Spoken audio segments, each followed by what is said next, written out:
Buenas noches, hermanos, que el Señor les bendiga. Qué bendiciones poder estar en este día para poder aprender de la palabra de nuestro Dios. Amén. Perdón, ahí estaba poniendo el monitor para saber que estamos bien con la transmisión y que no hay ningún problema. Amén. Hoy vamos a estudiar Miqueas 7, el último libro, capítulo de Miqueas. El último capítulo de Miqueas, y con esto cerramos este precioso libro del profeta Miqueas. Amén. Oramos para comenzar. Padre, te damos gracias por tu amor, tu misericordia y tu gracia. Gracias porque una vez más has guardado nuestras vidas. Gracias por protegernos, gracias por bendecirnos. Atamos y sujetamos todo estorbo que se mueve en los aires, todo aquello que quiera interrumpir con el desarrollo de tu palabra. Amén y amén. Fíjese que el capítulo 7 de Miqueas habla de la misericordia de Dios. Y por eso el tema es la necesidad de la conversión. Ahora, ¿quién tenía que ser convertido? Israel. ¿Pero acaso no era el pueblo? Mire, que usted o yo, o en el caso de algunos, haya nacido en el Evangelio, eso no lo vuelve automáticamente en convertido. Amén. Eso no nos hace convertidos. Entonces necesitamos convertirnos. Porque aunque a un niño lo traigan desde bebé y esté en escuela bíblica y reciba, pero si llegado el momento él no toma la decisión, no hay una conversión. No es por herencia, no es por transferencia, no es así. Entonces, hay una necesidad de convertirse y eso es lo que en este caso le está tocando o se le está diciendo a Israel. Tienes que convertirse. ¿Por qué? Porque ellos estaban en una corrupción del pecado. Amén. Entonces, y hay una necesidad de la conversión. ¿Por qué hay una necesidad? Lo vamos a ver en Miqueas 7 del 1 al 6, porque como dije, había una corrupción moral de Israel, ¿verdad? Dice, ay de mí, porque estoy como cuando han recogido los frutos del verano, como cuando han rebuscado después de la vendimia y no queda racimo para comer. Mi alma deseó los primeros frutos, faltó el misericordioso de la tierra, y ninguno hay recto entre los hombres. Todos acechan por sangre, cada cual arma red a su hermano. Para completar la maldad con sus manos, el príncipe demanda, y el juez juzga por recompensa, y el grande habla el antojo de su alma, y lo confirman. El mejor de ellos es como el espino, el más recto como zarzal. El día de tu castigo viene. El que anunciaron tus atalayas, ahora será su confusión. No creáis en amigo, ni confiéis en príncipe. De la que duerme a tu lado, cuídate, no abras tu boca. Porque el hijo deshonra al padre, la hija se levanta contra la madre, la nuera contra su suegra, y los enemigos del hombre son los de su casa. Amén. Fíjese que qué tremendo estos versículos, ¿verdad?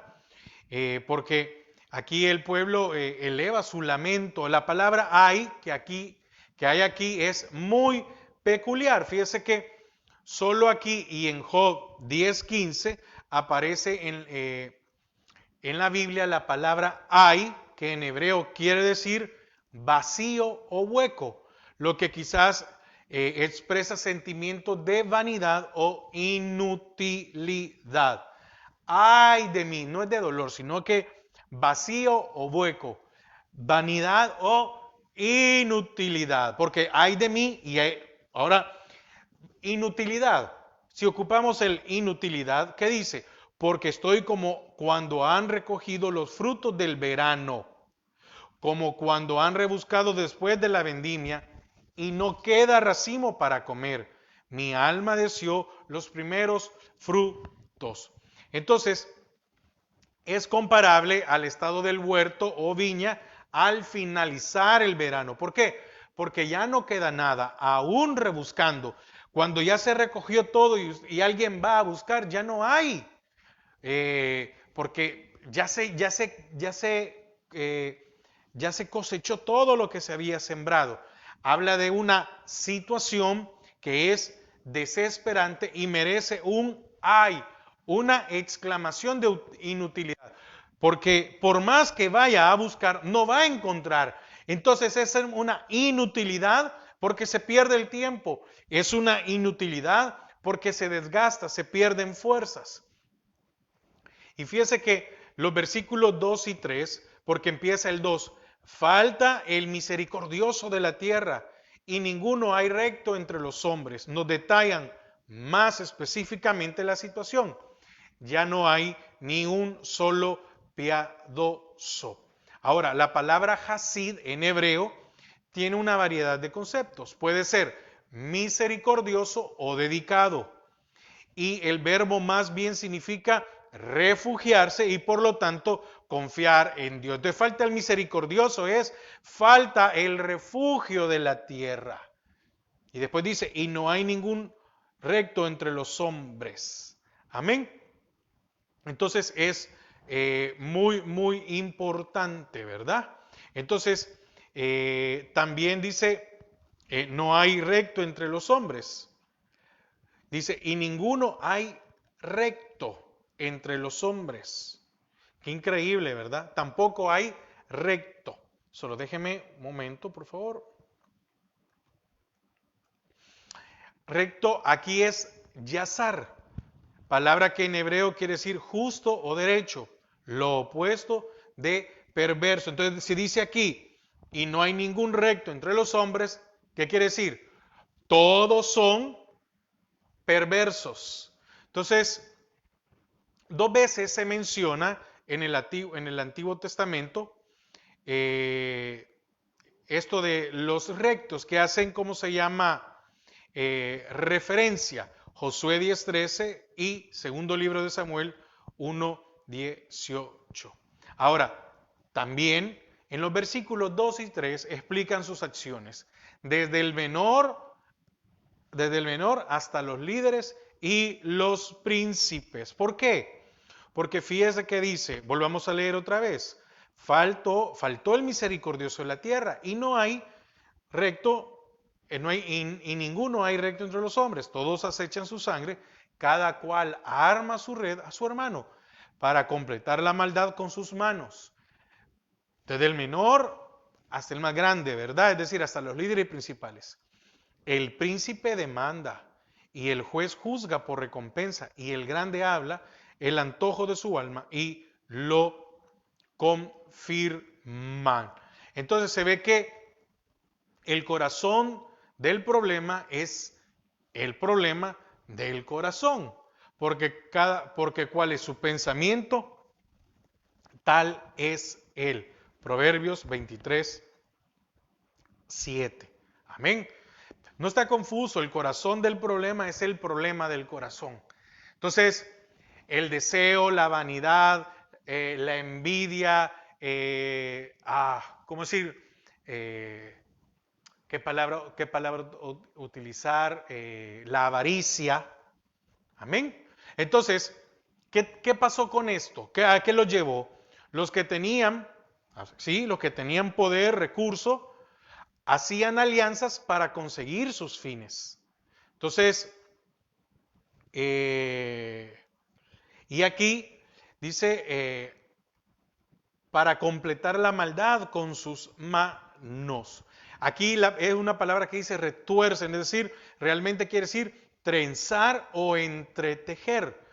Era una mafia de malignos muy bien desarrollada y altamente elaborada, lo que habían llegado. ¿Por qué?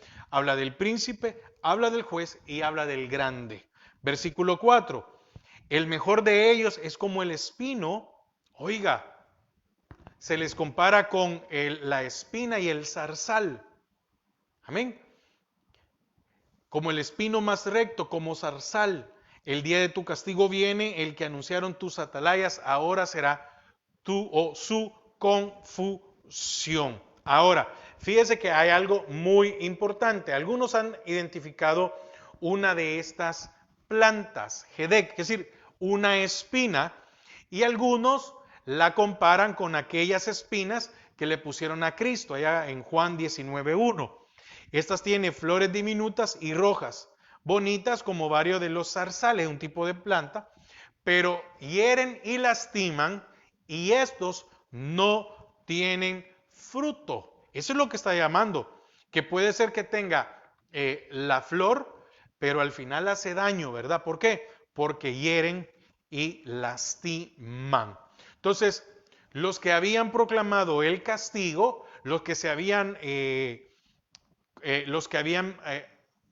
valido de su posición, porque un juez, un príncipe, un líder, un rico, se valían de su posición y emitían juicio. Entonces, los que habían proclamado el castigo tendrían su día y su proclamación se cumpliría. Y la palabra castigo es el versículo, en el versículo 4, habla de una visitación. ¿Por qué? Porque esto hace una referencia al poder especial del Señor. ¿Qué quiere decir en otras palabras? Que el Señor un día va a pasar cuentas con todos. No nos creamos de que el Señor no va a hacer nada. No creamos que todo va a quedar así, como que a mí no me pasó nada. No, nos va a pasar algo aquí, pero también un día va a venir el Señor a juzgar a la tierra. Y fíjese que en los versículos 5 y 6, esta sección termina con un cuadro de la confusión moral y filial que existirá. No se podrá confiar en nadie, ni en los miembros más íntimos de su familia. Ejemplo, Isaías 22:5 habla de la confusión. Veamos Isaías 22:5. Porque día es de alboroto, de angustia y de confusión de parte del Señor, Jehová de los ejércitos, en el valle de la visión, para derribar el muro y clamar al monte. Y entonces el Señor lo cita en Mateo 10, 35 y 36. Porque he venido para poner en disensión al hombre contra su padre, a la hija contra su madre y a la nuera contra su suegra. Y los enemigos del hombre serán los de su casa. Y en el 24:10, como señal de los últimos días. Y muchos tropezarán entonces y se entregarán unos a otros y unos a otros se aborrecerán. Amén.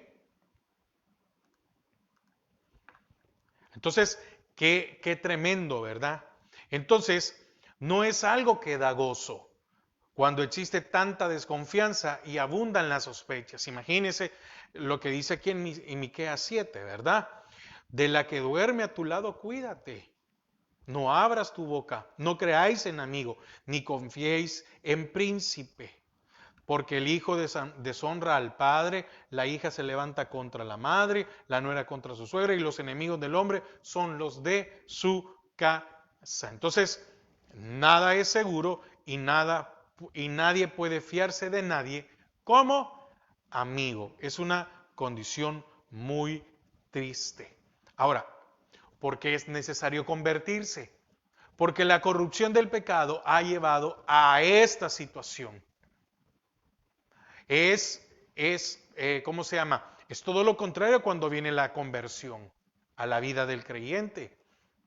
¿Había desunión o hay unión? Había hecho pedazos el hogar, ahora hay una restauración del hogar. Amén. Ahora, pero vamos a ver la norma de la conversión. ¿Por qué?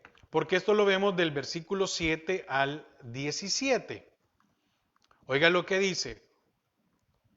Mas yo Jehová miraré, esperaré al Dios de mi salvación, el Dios mío me oirá. Y entonces el Señor ahora trae luz y libertad. Oiga lo que dice del 7:8 al 17. Tú enemiga mía, no te alegres de mí, porque aunque caí me levantaré, aunque more en tinieblas, Jehová será mi luz. La ira de Jehová soportaré, porque pequé contra él. Hasta que juzgue mi causa y haga mi justicia, él me sacará a luz y veré su justicia.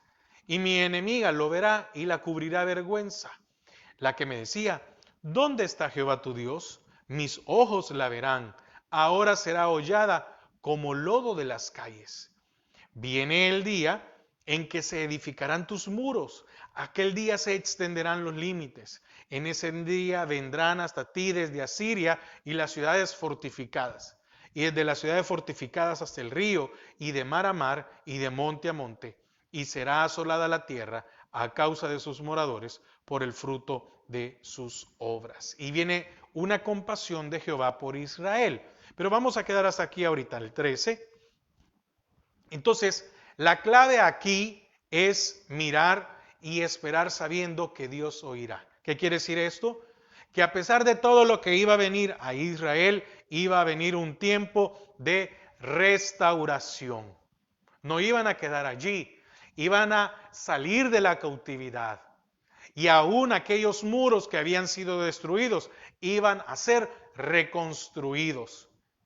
Y que iba a haber una diferencia. Y fíjese que el verbo mirar, cuando lo dice aquí en el 7 más, yo a Jehová miraré, aquí en su forma intensiva, en hebreo, significa vigilar con seguridad de que su ayuda está llegando, y esto revela confianza. Mire, ¿quién de nosotros no ha pecado? ¿Y a quién de nosotros no le ha venido la corrección de parte de Dios? ¿Hemos quedado allí? No, el Señor nos ha restaurado. Y muchas veces cuesta esperar, pero sabemos que un día va a regresar, un día va a venir esa restauración para nuestras vidas. ¿Qué debemos esperar? Cuando David relata en el Salmo 40, pacientemente esperé, ¿qué cosas lo llevaron a él a caer en ese pozo? Pero ya estando en el pozo, lo único que podía hacer era clamar a Dios y que Dios lo escuchara. Muy bien. Pero lo único que le quedaba era esperar, porque él no podía salir. Entonces, esperar es una maravillosa palabra que lleva en sí la idea de amarrarse a alguien o asirse, y es hacer causa común con el Señor. ¿Por qué? Porque a pesar del terrible pecado existente en Israel y Judá, con todo puede haber conversión. Amén. Con todo lo que ellos habían hecho, había esa situación de volver al Señor. Mire, qué misericordia de Dios en nuestras vidas, que aunque hemos pecado y hemos fallado, ha habido una restauración para nuestras vidas.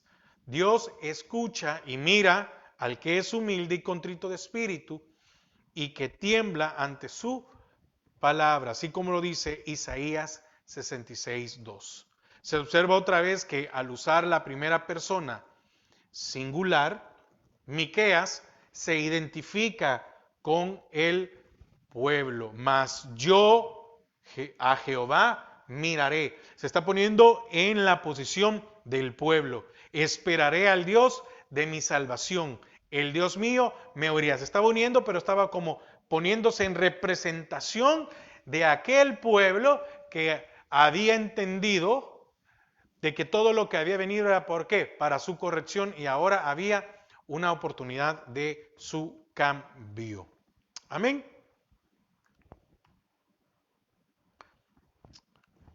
Déjeme hacer algo, por favor. Ahora, vamos a los versículos 8 y 10. Oiga, dice, tú, enemiga mía. Del 8 al 10 describen a la enemiga.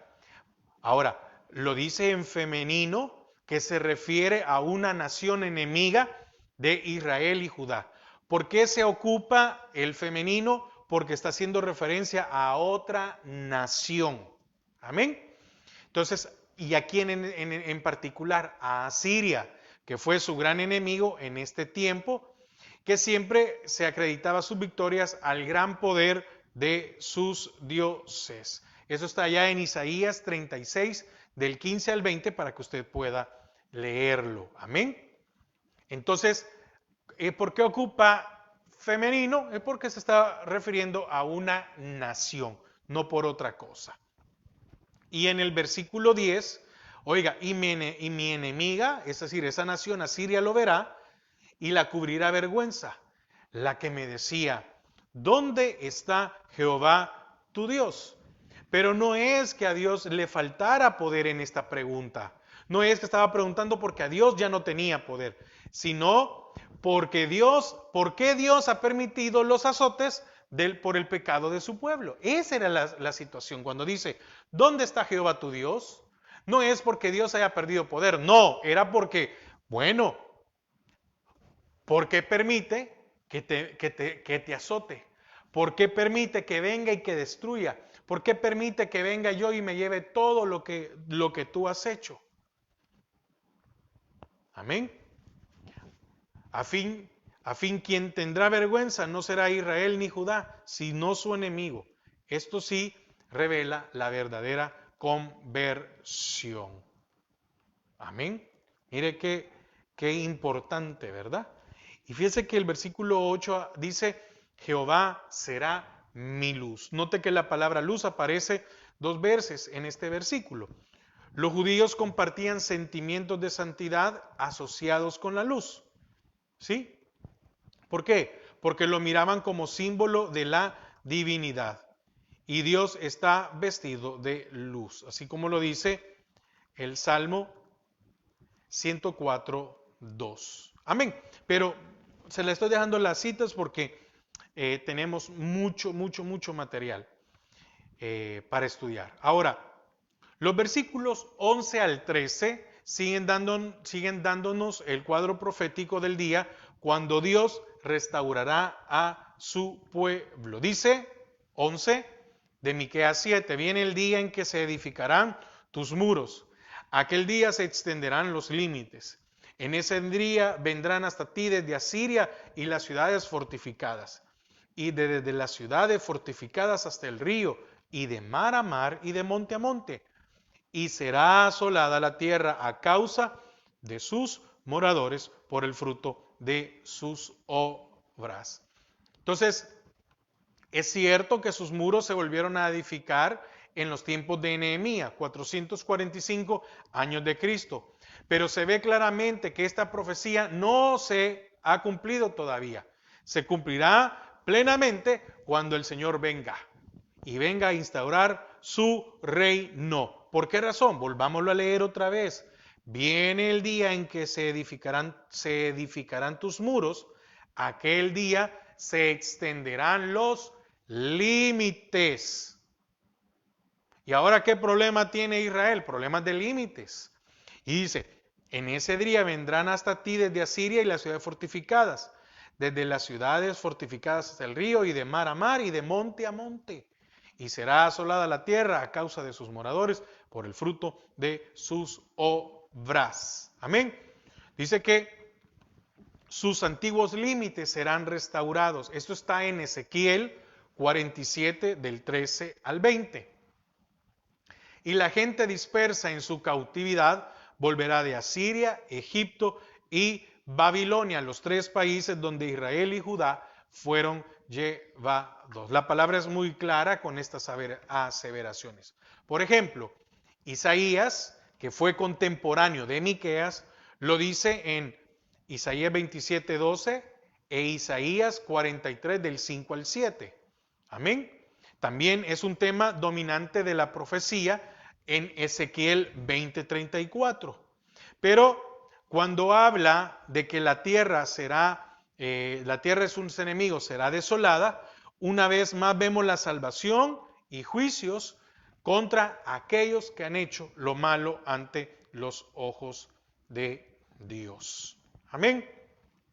Ahora, viene del 14 al 17, vemos la compasión de Jehová por Israel. Y fíjese que del 14 al 17 registran la oración del remanente creyente y su respuesta.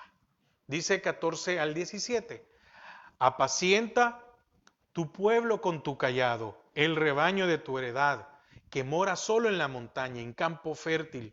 Busque pasto en Basán y Galaad, como en el tiempo pasado. Yo les mostraré maravillas, como el día en que saliste de Egipto. Las naciones verán y se avergonzarán de todo su poderío, pondrán la mano sobre su boca, ensordecerán sus oídos, lamerán el polvo como la culebra, como las serpientes de la tierra. Temblarán en sus encierros, se volverán amedrentados ante Jehová nuestro Dios y temerán a causa de ti. ¿Aquí qué está hablando? Di que aquí lo que está diciendo Israel, que manifiestan un deseo de ser pastoreados y de poder volver a su vida pastoral. Pero ¿cuándo es que alguien desea ser pastoreado? Cuando se ha ido y le ha ido mal.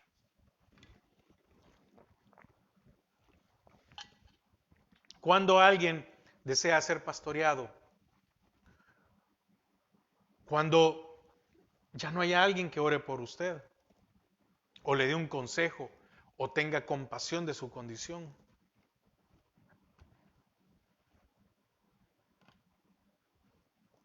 Fíjese que Israel en sus mejores días se consideraba como pueblo de Dios y ovejas de su prado. Salmo 79:13. Entonces Israel y Judá serán reconocidos otra vez como sus ovejas. Eso está en Ezequiel 34 del 11 al 13. Amén. Ahora, el 15 dice, yo les mostraré maravillas como en el día que saliste de Egipto. Y la respuesta divina promete maravillas. No hay otra cosa, hermanos. Esta palabra se traduce también como milagros. Dios es Dios de milagros. Jeremías 32:17. Oh Señor Jehová, he aquí que tú hiciste el cielo y la tierra con tu gran poder, con tu brazo extendido, ni hay nada que sea difícil para ti. Ahora, imagínese cuando está haciendo y habla directamente de lo que el Señor hizo en el desierto, o mejor dicho, cuando salieron de Egipto. Se refiere a los milagros que el Señor hizo por medio de Moisés. Hay 3 periodos de grandes milagros en la Biblia: Moisés y el Éxodo, Elías y Eliseo en el siglo IX a.C. y el ministerio terrenal de Jesús y sus discípulos. Y cada época fue de crisis para Israel. Entonces, ¿qué vemos aquí?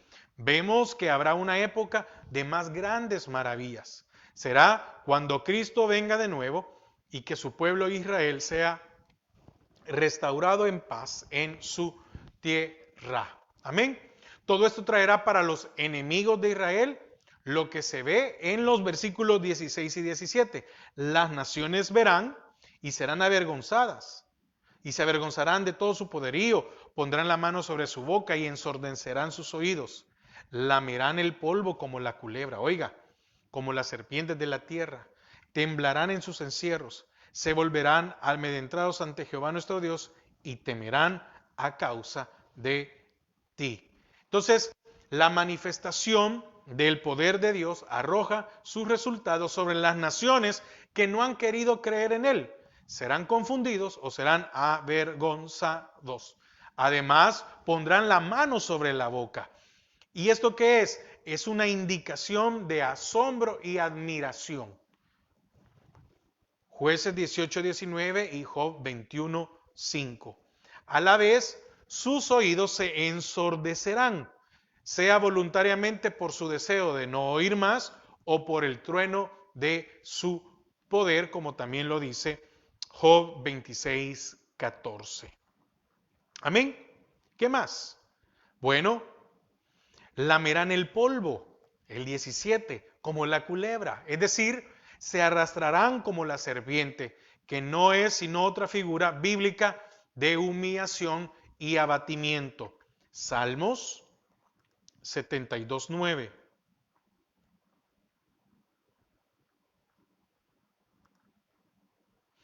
Ante él se postrarán los moradores del desierto, y sus enemigos lamerán el polvo. Dice que saldrán temblando de sus encierros. Y busquemos primer libro de Samuel 13:6. Cuando los hombres de Israel vieron que estaba en estrecho, porque el pueblo estaba en aprieto, se escondieron en cuevas, en fosos, en peñascos, en rocas y en cisternas. Amén. Entonces,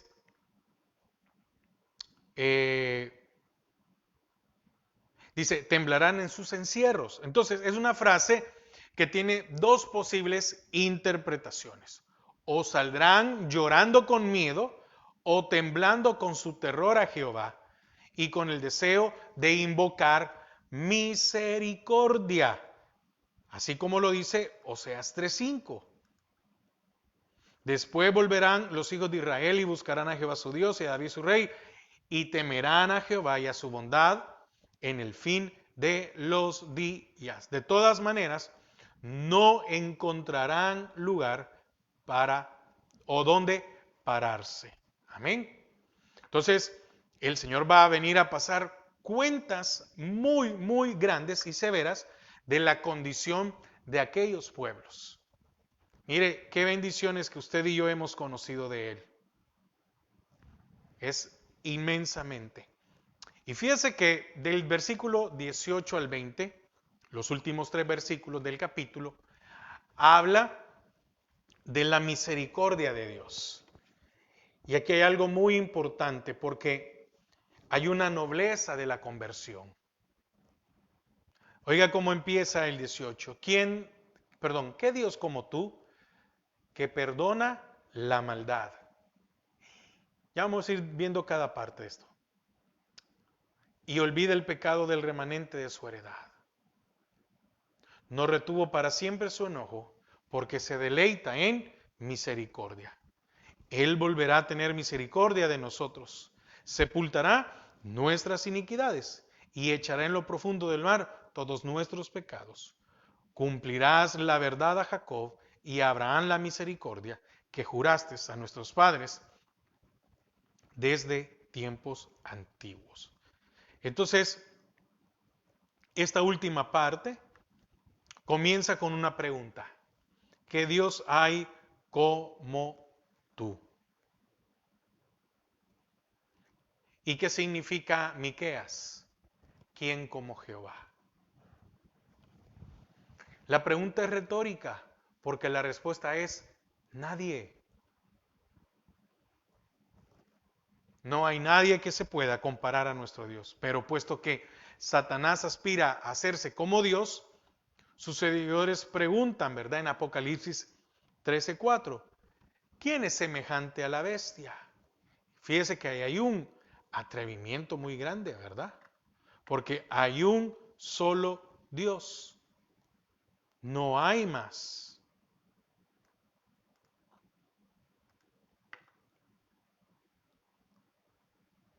Apocalipsis 3:4, oiga lo que dice. Y adoraron al dragón que había dado autoridad a la bestia.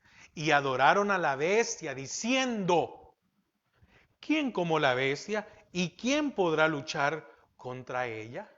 Entonces, cuando Miqueas dice aquí, en el 18, ¿qué Dios como tú? Oiga, ¿qué Dios como tú? También podemos leer a Isaías. Isaías 44:8. No temáis ni os amedrentéis. No te lo hice oír desde la antigüedad y te lo dije. Luego vosotros sois mis testigos. No hay Dios sino yo.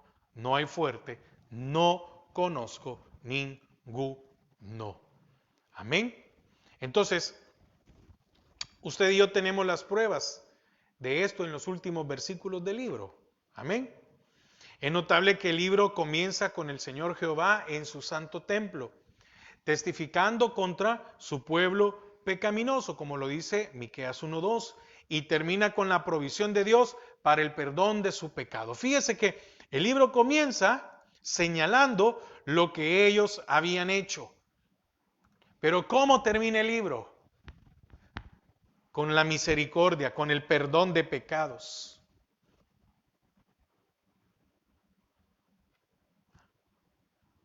Fíjese que debemos de fijarnos que el perdón es otra vez para el remanente. Y la palabra dada al elemento de fe, es decir, los que creen y permanecen. Ahora, vamos a ver aquí, tenemos 3 palabras referente al pecado. Y yo quiero que por favor usted me ponga mucha atención.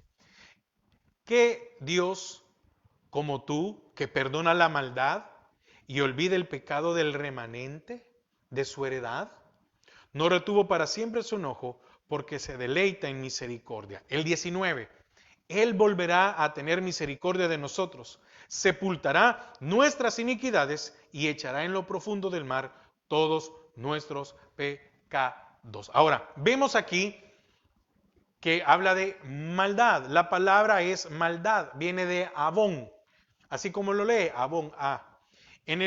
Y que en hebreo significa perverso o depravado. Y es la misma palabra que se traduce como iniquidad en el versículo 19, donde dice, sepultará nuestras iniquidades. Entonces, maldad e iniquidad es perverso o depravado. Siendo diferente, la segunda palabra es pecado, pesha, que puede significar transgresión o rebelión o quizás defecto. Dice, si me pasé para situarlo.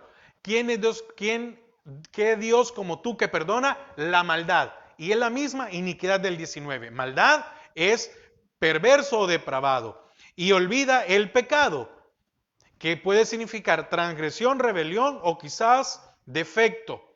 Y la tercera palabra se traduce como pecado. Amén. El manente no tuvo para siempre su enojo, pero se deleita en su misericordia. Entonces, siendo diferente que la anterior en hebreo, esta es la más común y significa errar al blanco. Amén. Y olvida el pecado. Y olvida el pecado del remanente, no retuvo para siempre su enojo porque se deleita en su misericordia. Y dice, sepultará nuestras iniquidades y echará en lo profundo del mar todos nuestros pecados. Entonces, el pecado del 18 es pesha, transgresión. Y el pecado del 19 es errar al blanco. Son dos diferentes. Amén. Entonces, ¿por qué 3 palabras? Porque aunque se repite en traducción, es que esto es lo que tenemos que entender. Aquí estamos viendo abón, maldad, pesha, pecado, y jatá, también pecado. Pero en la traducción vemos que se repite 2 veces pecado. No nos confundamos. Ahora, ¿por qué 3 palabras? Quizás para indicar que cualquiera que sea la forma que tome nuestro pecado, Dios lo puede perdonar según la nobleza en esta divina conversión. Porque puede ser que haya sido perverso, sí, perverso, alguien depravado, el que es maldad. De ahí el segundo pecado que es me rebelé. Y en el tercero puede ser me equivoqué, yo creí que estaba haciendo lo correcto, pero al final ofendí a Dios. Entonces, cualquiera que sea esta la actitud o el comportamiento del hombre, para los 3 hay perdón de pecado. Para los 3 hay una forma noble porque ha dado misericordia para la conversión de nuestras vidas. ¿Qué es lo que Dios hará con el pecado? Dice que lo va a perdonar y viene de la palabra nasa. Esta palabra en hebreo quiere decir llevar. como en Isaías 53:12, donde dice, y habiendo él llevado el pecado de muchos. Amén. Dice, él volverá a tener misericordia de nosotros. Sepultará nuestras iniquidades y echará en lo profundo del mar todos nuestros pecados. Amén. Entonces, perdona y de luego olvida. Esto es la idea de pasar por alto. Tal vez como una alusión a la celebración de la Pascua en Egipto, ¿verdad? Que pasó el ángel de la muerte y los que tenían marcado en sus dinteles no murieron. Bueno, Jehová pasó por encima de la casa de los hijos de Israel allá en el 12:27. Pero hay algo más. Dice, oiga, y echará en lo profundo del mar todos nuestros pecados. ¿Qué quiere decir esto? Que Él va, oiga, Dios arrojará nuestros pecados a la profundidad del mar. En el tiempo de Miqueas, nadie tenía idea de cuánta profundidad tendría el mar. Pero ahora, por medio de sonares, podemos llegar a saber cuánto. Hay una famosa, o hay una conocida, una fosa que se llama trinchera japonesa. Y esta, o la fosa de Abiso Bitaj, tiene 11.022 metros de profundidad. Imagínense. Estamos hablando de 11 kilómetros. Pero no es la más profunda. Porque hay algunas que no se sabe, solo se sabe que son profundas, pero todavía no se tiene el pleno conocimiento de hasta dónde llega. Y dice que, y echará en lo profundo del mar todos nuestros pecados. Qué profundo, ¿verdad? Como quiera que sea, el profeta quiere aseverar esta afirmación. Dios hundirá nuestros pecados donde jamás se volverán a ver. ¿Qué más hará con ellos? Pero antes de seguir, acabamos de ver las noticias, ¿verdad? De lo que pasó con una de las... y eso que no en la profundidad, sino que con una... No sé cómo, ahorita se me ha ido el nombre. Bueno, quisieron bajar a ver allá en la profundidad. Y dice, y se explicó que lo que pasó es que hubo como una filtración y por la presión eso explotó. Ahora, imagínese, si el Señor va a tirar nuestros pecados a lo más profundo, significa que eso ya no existe. Ya por la presión, poniéndolo de una forma en figura, por la presión se hizo pedazos. Pero ¿qué más dice que hará con ellos? Isaías 42:22 lo borra como la niebla borra nuestra vista, todo lo que está por delante. Dice en Isaías 38:17 que los echa detrás de sus espaldas. Y en Colosenses 2:14 que los ha quitado de en medio para clavarlos a la cruz. Entonces, deberíamos de asombrarnos de estas declaraciones y darle gracias a Dios por un perdón tan completo y una salvación tan perfecta. Ahora, la pregunta es, ¿por qué hace todo esto nuestro Dios? ¿Cuál es la razón?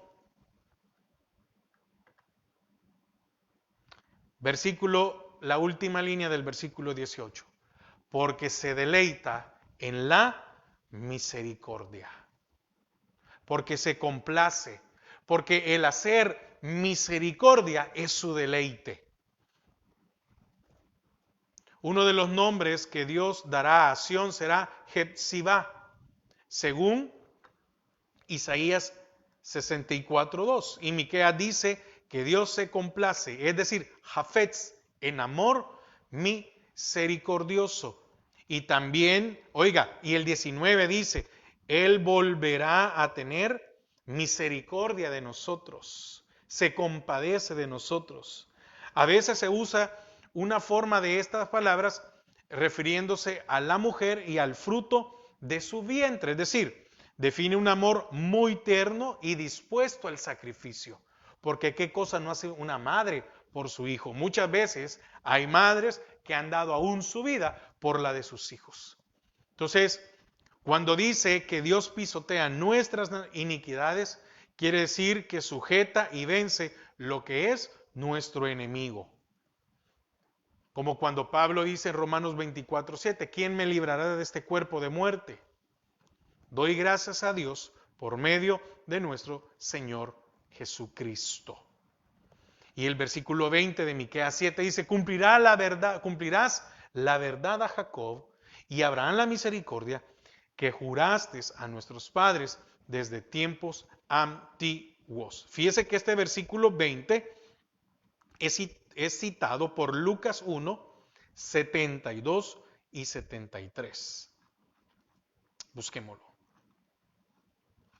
De la profecía de Zacarías.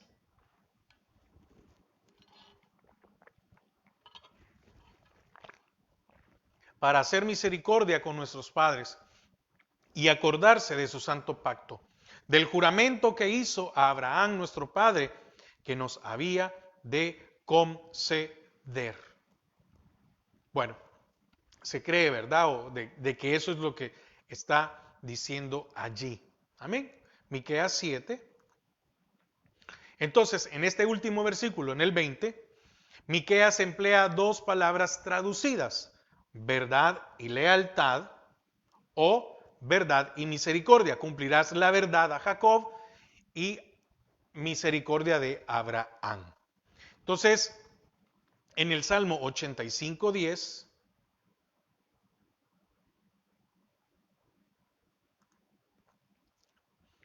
la misericordia y la verdad se encontraron, la justicia y la paz se besaron. Amén. Entonces, estas dos cosas se encuentran por la voluntad y por el plan de Dios. La verdad de Dios representa su justicia y la misericordia su gracia. Solamente en Cristo puede satisfacerse la justicia y a la vez manifestarse su misericordia o gracia, así como lo dice Juan 1:17. También, así que el pacto hecho con Abraham, allá en Génesis 22 del 16 al 18, y subsecuentemente a Jacob, como lo dice Isaías 41:8, tiene su cumplimiento en Cristo. Amén. Y también acompáñeme a Romanos 11:16. Dice, si las primicias son santas, también lo es la masa restante. Y si la raíz es santa, también son las ramas. La raíz es Abraham y lo que Dios le prometió se cumpliría en la venida del Mesías. Amén.